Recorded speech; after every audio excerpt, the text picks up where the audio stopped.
Hai Sobat Landverse, bayangin, di tengah acara pernikahan, tiba-tiba ada dua orang nyegat pengantin. Bawa golok, teriak-teriak, ngaku mau ngerampok. Bukannya panik, orang-orang malah ketawa. Loh, kok bisa?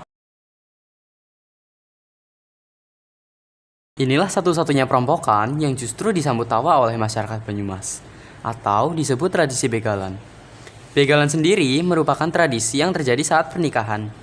Begalan berasal dari kata begal yang artinya perampokan. Begalan berawal dari peristiwa pada abad ke-14 saat Adipati Banyumas yaitu Raden Adipati Wirasaba dengan rombongannya dihadang oleh begal atau perampok yang sedang dalam perjalanannya mengantar pernikahan putrinya ke Banyumas. Tradisi begalan dilaksanakan setelah acara akad atau pada saat resepsi di tempat pengantin perempuan. Barang-barang yang dibawa saat acara begalan adalah alat dapur yang disebut brenong kepang, seperti seting, siwur, kukusan, dan lain-lain.